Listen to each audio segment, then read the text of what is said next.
Hello students, all of you are most welcome to my YouTube channel Deep Edu Zone, and I am your host as usual Deepak Kumar. Today in this video I have brought a new poem of Sarojini Naidu, The Gift of India, and I will tell you line wise Hindi meaning, and I will also give you the important notes related to this poem and the poet. तो चलिए शुरुआत करते हैं इस video की। और इस video में मैं आपके लिए जो भी बीए फाइनल पढ़ते हैं Kumaon university, SSJ campus university, जिसमें भी पढ़ते हैं आप, और अगर आपके सिलेबस में अगर पोएम जो है Sarojini Naidu the gift of India या बाकी जो 2 पोएम है मैंने और बनाई है, एक ट्रांजेंस पे भी बना दी है वीडियो, और इसके अलावा जो भी आपके सिलेबस में बीए फाइनल में प्रिस्क्राइब की गई है मैंने सारी वीडियोस बना दी हैं, वो आप प्लेलिस्ट में जाके चेक कर सकते हैं। जितने भी नए व्यूवर्स हैं, अगर पहली बार ये वीडियो देख रहे हैं तो आपको अगर पता नहीं है तो मैंने बीए फाइनल की जितनी भी जो वीडियोज़ हैं जो पोएम्स के वो सारी बना दी है, वो आपको मेरे प्लेलिस्ट में मिल जाएंगी। तो आपको केवल चैनल के नाम जहाँ पर आपको शो हो रहा है वहाँ पर टैप करें। टैप करने के बाद आप प्लेलिस्ट में जाएं और प्लेलिस्ट में वहाँ पर आप बीए फाइनल की प्लेलिस्ट चेक कर सकते हैं। इस तरह से BA final, BA second year, BA first year और सभी सेमेस्टर वालों के लिए भी सब स्टडी मटेरियल बड़ा हुआ है, वहाँ पर आप चेक कर सकते हैं। और अगर आप मेरे रेगुलर व्यूवर्स हैं और तो आप अपने दोस्तों को भी रेकमेंड करें। जब आप पास हो जाएं और आगे क्लासेस में चले जाएं तो अपनी प्रीवियस क्लासेस के या अपने दोस्तों को ज़रूर इसे रेकमेंड करें, मेरे चैनल्स को और मेरे वीडियोज़ को। तो चलिए शुरुआत करते हैं। तो यहाँ पर सबसे पहले हम जान लेते हैं सरोजिनी नायडू के बारे में। Sarojini Naidu is the most lyrical of the Indian English poet. तो सरोजिनी नायडू सबसे ज़्यादा लिरिकल हैं इंडियन इंग्लिश पोइट्स में से। जितने भी भारतीय अंग्रेजी कवि हैं उसमें इनकी कविताएं सबसे ज़्यादा लिरिकल हैं, मतलब लयबद्धता के साथ है, जिन्हें गाया जा सकता है। Because of the sweetness and Musically of her words, और अपनी जो कविताएं हैं उसकी म्यूजिकली के कारण जो उसकी संगीतमय खासियत है और उसकी जो मधुरता है, सी वॉज फॉन्डली कॉल्ड बाय, इसीलिए तो उन्हें महात्मा गांधी बहुत ज़्यादा पसंद करते थे और उनको बहुत ज़्यादा वो पसंद करते थे और उनको द नाइटिंगेल ऑफ इंडिया, मतलब भारत की स्वर कोकिला या भारत की कोयल भी कहते थे। And in early phase of the poetic career, और जब इन्होंने अपने पोइटिक करियर की शुरुआत करी उसके शुरुआती दिनों में, she was in a mould. So in a mould means होता है मतलब प्रशंसा करना, admired by. She was in a mould, she was admired by, she was praised by the British romantic poets. British romantic poets ने काफ़ी इनके काम को, काफ़ी इनकी रचनाओं को सराहा, काफ़ी तारीफ इनकी एंड इमिटेटेड देम, और यहाँ तक कि कुछ पोइट्स ने इनको कॉपी करना भी शुरू किया, मतलब इनकी कविताओं से इन्होंने कॉपी करना भी शुरू किया इनकी कविताओं को देखते हुए।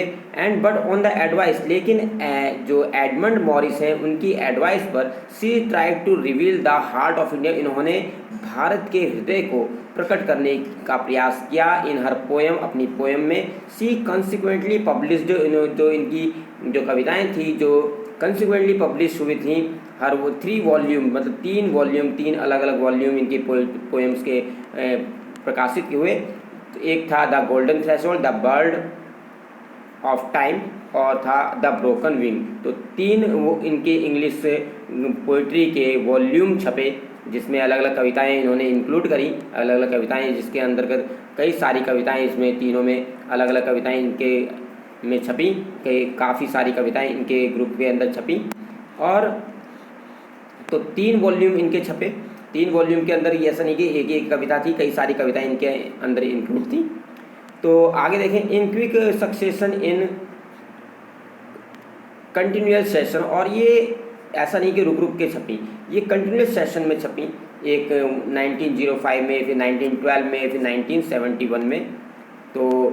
तो एक एक करके लगातार ये 1905 में, फिर 1912 में, और उसके बाद 1971 में ये छपी लगातार। Naidu has written a large number of love lyric, और सरोजिनी नायडू ने लार्ज नंबर में, मतलब बहुत बड़ी मात्रा में लव लिरिक्स लिखे, मतलब प्रेम से संबंधित कविताएं लिखी, लिरिक्स लिखे। Who have a great literary,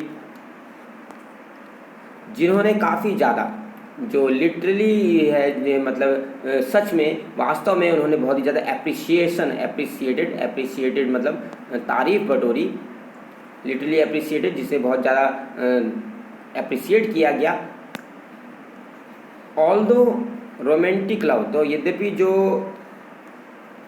romantic love है, and the object of nature, जो प्रकृति की जो खूबसूरती है।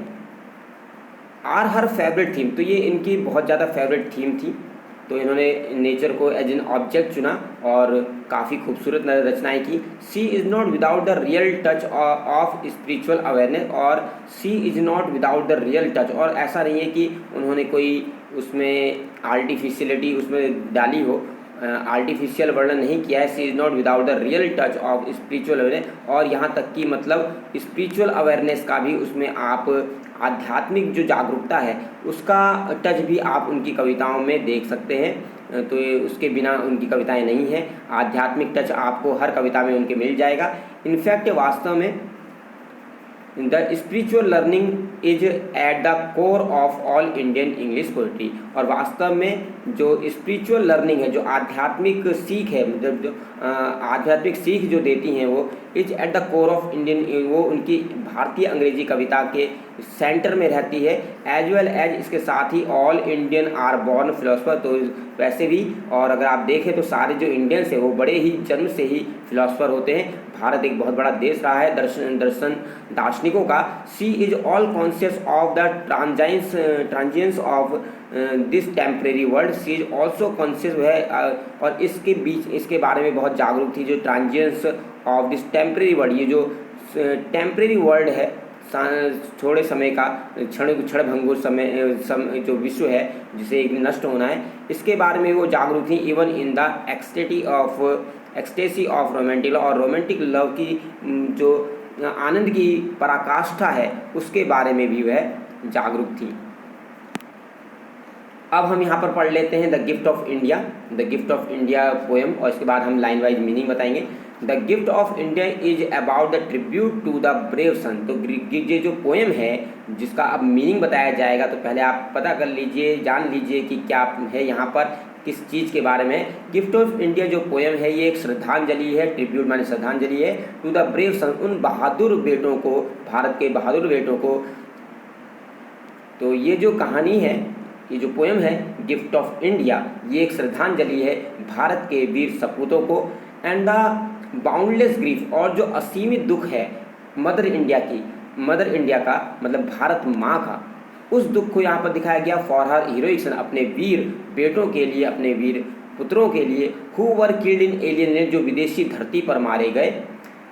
इंडियाज़ रिचनेस, और विदेशी धरती का मतलब यहाँ पर है कि वर्ल्ड वॉर फर्स्ट जब हुआ था और जब उस समय प्रथम विश्व युद्ध छिड़ा था तो भारत अंग्रेज़ों का गुलाम था, और अंग्रेज़ों का गुलाम होने के कारण भारत के कई लोगों को, भारत के सैनिकों को उनको लड़ना पड़ा था ब्रिटेन के लिए, इंग्लैंड के लिए, अंग्रेज़ों के लिए लड़ना पड़ा था, और उन्हें अलग अलग जगह पर भेजा गया था, और वहाँ पर उन्होंने वीरतापूर्वक लड़ाई की, और कई हमारे जो सैनिक हैं वो मारे गए थे। और उसके बाद ही जो भारत का जो इंडिया गेट है वो ब्रिटिश के द्वारा उनकी याद में बनाया गया था, जिसमें जो इंडिया गेट में प्रथम विश्व युद्ध में जिन लोगों ने भाग लिया था भारतीय सैनिकों ने, उनके नाम लिखे हैं। तो इंडिया की जो रिचनेस है, India's richness which is very valuable, India की जो रिचनेस है वो बहुत ही वैल्यूएबल है, बहुत ही कीमती है। And was extracted by the English, और इसे एक्सट्रैक्ट किया गया इंग्लिश के, बाय द इंग्लिश।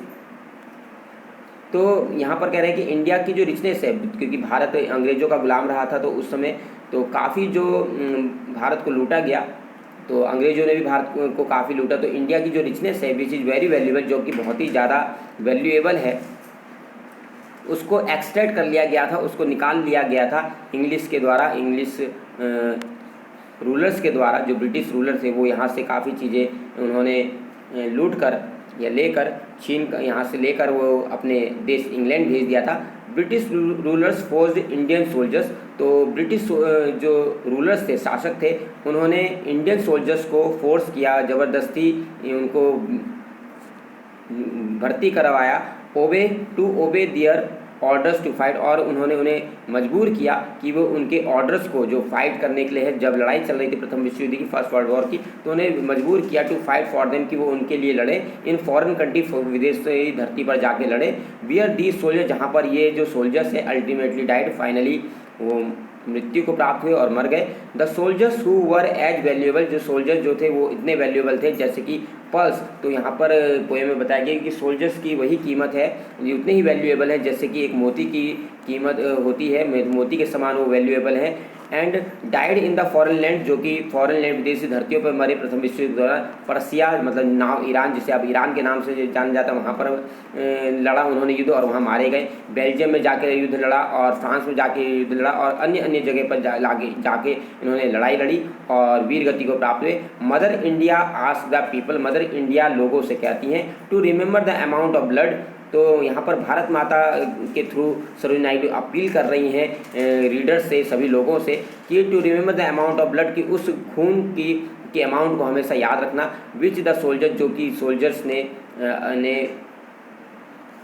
कुर्बान कर दिया। द सन्स ऑफ इंडिया, जो भारत के जो सन्स थे, जो बेटे हैं, sacrificed for the cause of independence, उन्होंने आज़ादी के लिए और जिन्होंने देश की आज़ादी के लिए या आज़ादी के लिए उन्होंने अपनी कुर्बानी दे दी, उन सभी मार्टियर्स को हमेशा याद रखा जाए, वो अपील करती हैं।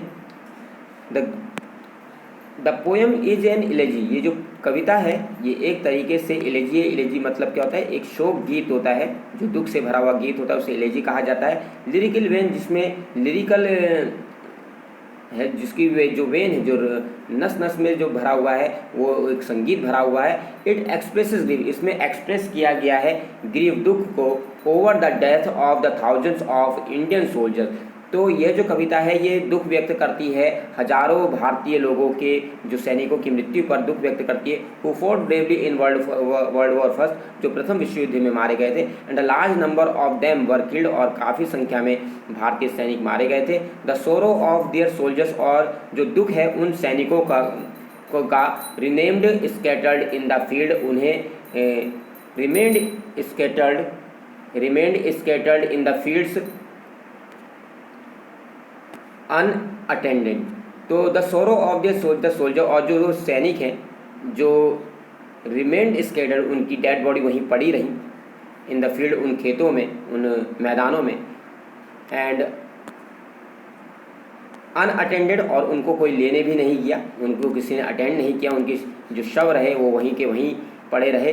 They did not have proper last rites, और उनको कोई भी अंतिम जो संस्कार होता है उनका नहीं किया गया। The British who ruled over, और ब्रिटिश जिनका शासन उस समय भारत पर था, देन कन्वेंशनली फॉरगॉट, और वो बड़े ही परंपरागत रूप से फॉरगॉट, वो भूल गए, उनके बलिदान को भूल गए, द सेक्रीफाइस को भूल गए, मेड बाय दी, जो सोल्जर, जो इन सैनिकों के, भारतीय सैनिकों के द्वारा किया गया था। Even the present Indian rules, यहाँ तक कि जो वर्तमान जो रूल्स नहीं, यहाँ पर रूलर्स होगा, इवन द प्रेजेंट, यहाँ तक कि भारतीय वर्तमान के भारतीय जो शासक हैं वो भी रिमेंड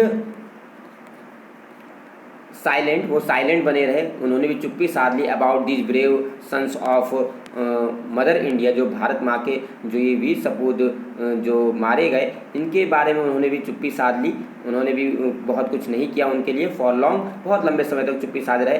सम एकेडमिक्स, और कुछ जो एकेडमिक्स हैं, जो केवल जो कुछ पढ़ने लिखने वाले लोग हैं और जो कवि लोग हैं, राइटर्स हैं, कोर्स उन्होंने ऑफकोर्स रिमेंबर्ड देम, उन्होंने ज़रूर उन्हें ओकेशनली, उन्हें समय समय पर उनको याद किया, उनको कभी कभार ज़रूर याद किया, लेकिन जो हमारे जो लीडर्स हैं और जो रूलर्स हैं वो भूल गए उनको, उनके बलिदान को भूल गए।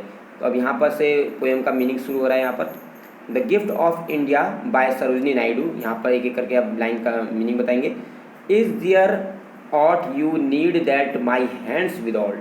अब यहाँ पर देखिए, यहाँ पर क्या कह रहे हैं, is there aught you need, क्या तुमको ऑट यू नीड, क्या तुम्हें किसी, ऑट AUGHT, ऑट का मतलब है anything at all, is there क्या कुछ भी, यू नीड क्या तुम्हें कुछ और भी चाहिए, is there anything at all क्या कुछ और भी तुमको चाहिए, दैट माई हैंड जो मेरे हाथ में, विद होल्ड का मतलब है जो मेरे हाथों में था और मैंने रिफ्यूज कर दिया देने से, मतलब मना कर दिया देने से। तो यहाँ पर भारत माता प्रश्न कर रही हैं, is there anything at all क्या कुछ भी शेष छूट गया है, तो ऑट का मतलब क्या है, एनीथिंग एट ऑल क्या कुछ भी शेष छूट गया है जो तुमको चाहिए, that my hand with all जो भी मेरे हाथ में था जो मैंने तुम्हें देने से मना कर दिया, क्या कोई ऐसी चीज़ छूटी है, क्या कोई ऐसी चीज़ बची है जो मैंने तुमको नहीं दी। यहाँ पर प्रश्न किया जा रहा है ब्रिटिश रूलर से, क्या कोई, भारत माता प्रश्न कर रही है, क्या कोई ऐसी चीज़ छूट गई जो मैंने तुमको नहीं दी। रिच गिफ्ट्स, जितने भी मेरे देश में पाए जाने वाले मेरे रिच गिफ्ट्स थे, रेमेंट, रेमेंट का मतलब है कपड़े, ग्रेन माने है अनाज, गोल्ड माने है सोना। तो जिस समय ब्रिटिश भारत में रूल कर रहे थे तो अपना सारा जो कच्चा माल होता था भारत से, मतलब जो कपड़ा हो गया, ठीक है, अनाज हो गया, और बाकी जो ज्वेल्स हो गए, रत्न हो गए, वो सारे के सारे भारत के रत्न वे कहाँ भेजते थे? अपने इंग्लैंड भेजते थे। तो यहाँ पर भारत माता प्रश्न कर रही है कि क्या कुछ छूट गया है मेरे हाथ से देने से जो मैंने तुम्हें नहीं दिया? क्योंकि रिच गिफ्ट्स, मेरे पास जितने भी रिच गिफ्ट्स थे, मेरे पास जो रिच गिफ्ट्स थे, कपड़ा, अनाज और गोल्ड, सब तो तुम ले गए, सब मैंने तुमको दे दिया। एंड लो, लो मीन्स यहाँ पर आहा, अरे, एक तरीके से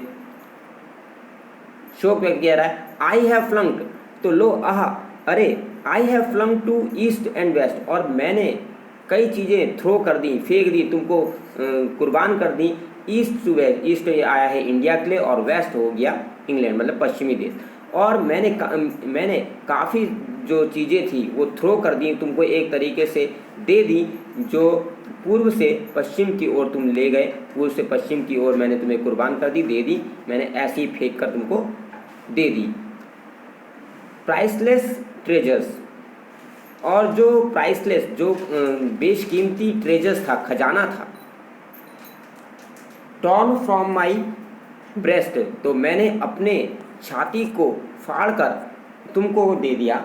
और मेरे पास जितना भी कुछ मेरे पास था वो मैंने अपने मतलब मैंने किसी तरह की कंजूसी नहीं दिखाई, और मेरे पास जो भी था मैंने दिल फाड़ कर, मैंने अपनी छाती को फाड़ कर उस खजाने को तुम्हें दे दिया। एंड यील्डेड, और यहाँ तक कि जब तुम्हें मेरे देश के बच्चों की ज़रूरत पड़ी, एंड यील्डेड, और मैंने तुम्हें प्रोवाइड कराए, मैंने तुमको दे दिए, सन्स ऑफ माई स्ट्रिकन वॉर्म, ठीक है। तो ब्रेस्ट माने होता है यहाँ पर, ट्रेजर माने खजाना होता है, और ब्रेस्ट माने होता है छाती, ठीक है।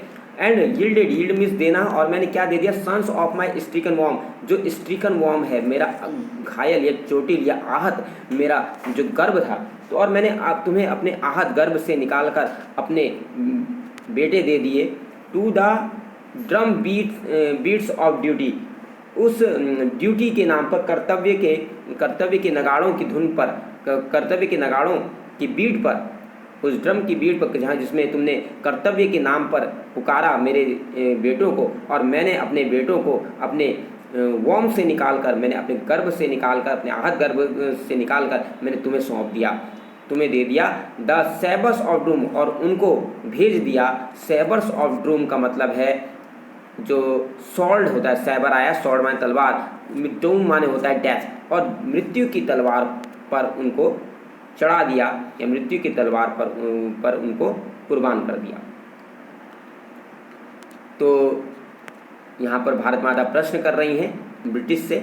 अगले स्टेंजा में देखिए, गैदर्ड लाइक पर्ल्स, यहाँ पर जो इंडियन सोल्जर्स हैं जो कि वहाँ मारे गए, उनकी स्थिति का वर्णन किया है। गैदर्ड लाइक पर्ल्स, वो उस विदेशी धरती पर बड़ी वीरता से लड़े, और गैदर्ड लाइक पर्ल्स, और वो वहाँ पड़े रहे, पर्ल माने मोती के समान, एलियन माने विदेशी, फॉरेन, और फॉरेन धरती पर, और विदेशी कब्रों, ग्रेव माने कब्र, और वो विदेशी कब्रों के अंदर या विदेशी धरती पर वो बिखरे मोतियों की तरह पड़े रहे, इकट्ठा रहे, वहाँ पर एकत्रित रहे।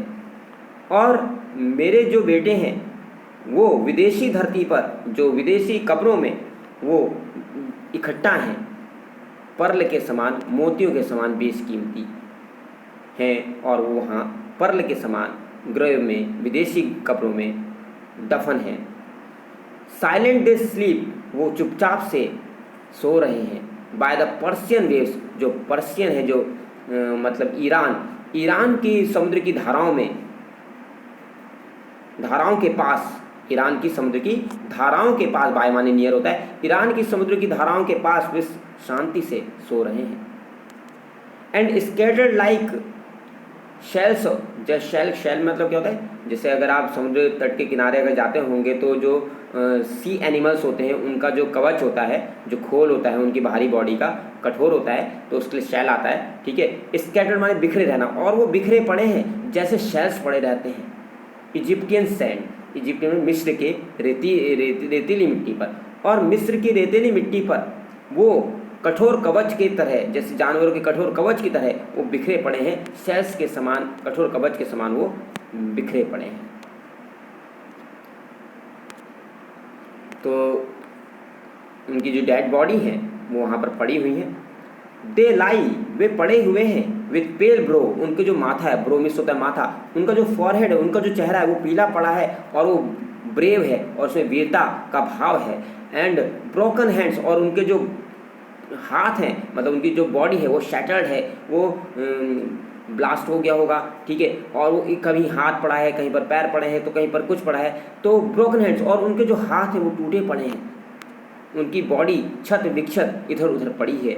दे आर स्ट्रून, और स्ट्रून का मतलब है STREWN, स्ट्रून माने स्कैटर्ड, और वो इस तरीके से मतलब उनको काटा गया है। दे आर स्ट्रून लाइक ब्लॉसम्स, जैसे कि कोई जो ब्लॉसम होता है, ब्लॉसम माने जो फूल होते हैं, ठीक है, वो बिखरे पड़े हैं। स्ट्रून माने बिखरे पड़ना, तो स्कैटर्ड वे बिखरे पड़े हैं, जैसे कोई फूल हो, और फूल को अगर आप क्या करो, MOW mount down by chance, मतलब जिसे तलवार से फिर उसे काट दें, और फूल तलवार से काटने वाली चीज़ नहीं है, तो फूल को अगर आप तलवार से काटेंगे तो छोटे छोटे टुकड़े होकर आपने तो उसके टुकड़े टुकड़े कर दिए, तो उनके मासूम लोगों को, जो मासूम मेरे पुत्र थे, उनको वो कट गए, वो कुर्बान हो गए, तो वे बिखरे पड़े हैं, जैसे कि जो फूल होता है वो किसी तलवार से काट दिया गया और वो इधर उधर छत विक्षत या इधर उधर पड़ा हुआ है, बिखरे पड़े हैं। डाउन बाय चांस, और कैसे पड़े, बाय चांस, जिन्हें मतलब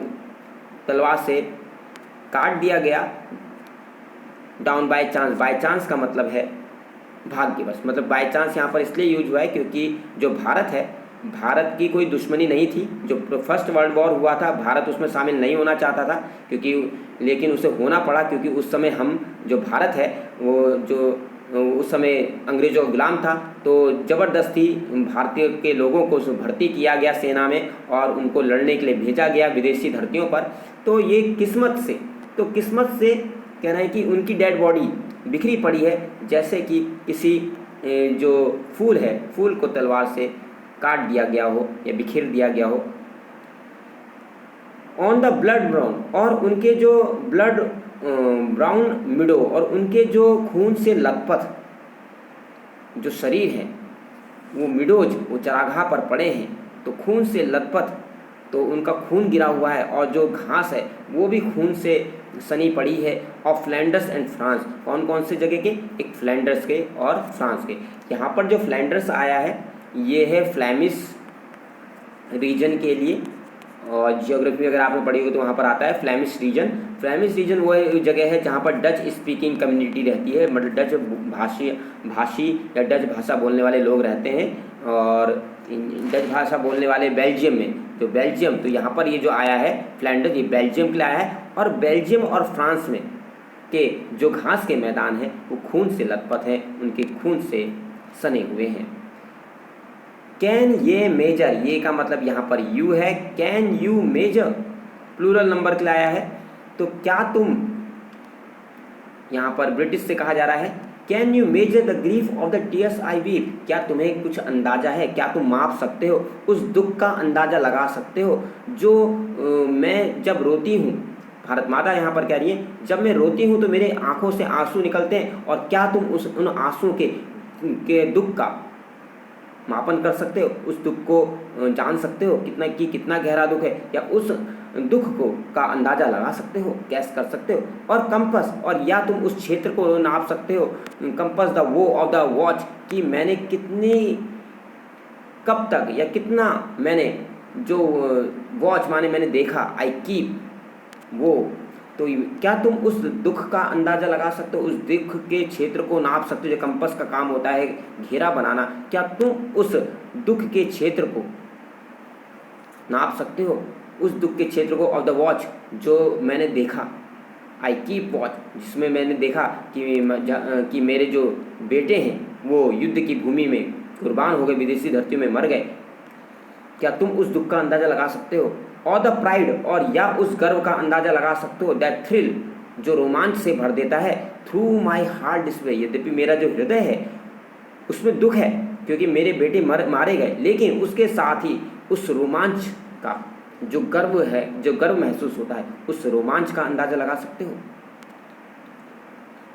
एंड द होप, और उस आशा का, दैट कंफर्ट, जो कंफर्ट देती है, सांत्वना देती है, द एंग्विश ऑफ प्रेयर, तो जो एंग्विश का मतलब होता है डीप पेन, मतलब बहुत गहरा दुख, गहरा दर्द, ठीक है। तो और उस प्रेयर जो हम मैंने की अपने बेटों के लिए, जब मेरे बेटे विदेशी धरती पे लड़ रहे थे, तो उस प्रेयर का अंदाज़ा लगा सकते हो, जो उस प्रेयर की जो वेदना होती है, और जो वेदना है, ठीक है, जिसमें वह प्रार्थना करती है अपने बेटों के लिए, और ये जो प्रार्थना है कहीं ना कहीं होप देती है, और कहीं ना कहीं हम जैसी, मेरे जैसी माँओं को सांत्वना देती है, जिन्होंने अपने बेटों को जिनके बेटे दूसरी धरती पर लड़ने के लिए चले गए।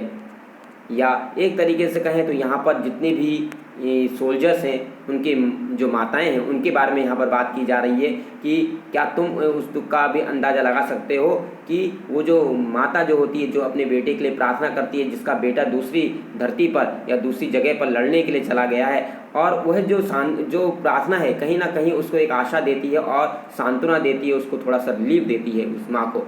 एंड द फार, और कह रही है कि और दूर, एंड ग्लोरियस विजन आई सी, और मैं देखती हूँ, भारत माता कह रही है, और मैं देखती हूँ कि कहीं बहुत दूर, और जो ग्लोरियस विजन, जो ग्लोरियस विजन है, जो ग्लोरी आई है, ठीक है, मेरे बेटे ने दूर रहकर लड़ाई लड़ी, और वो ग्लोरियस विजन और उनकी वीरता, जो वीरता से वो लड़े, वो उसका जो सपना मेरी आंखों में नज़र आता है, क्या तुम उसका अंदाज़ा लगा सकते हो। और the torn red banners of the victory, और sorry and of the torn, और about the torn of the victory, और क्या तुम मेजर कर सकते हो, और द टॉर्न रेड, की जो विजय जो हासिल हुई है, जो तुम्हें जो विजय हासिल हुई है, जो विजय जो हासिल हुई है, उसके जो रेड बैनर है, मतलब जो विजय पताका है, वो खून से सनी हुई है, खून से लाल है, उन वीर सोल्जर्स के, वीर सैनिकों के खून से रक्त रंजित है।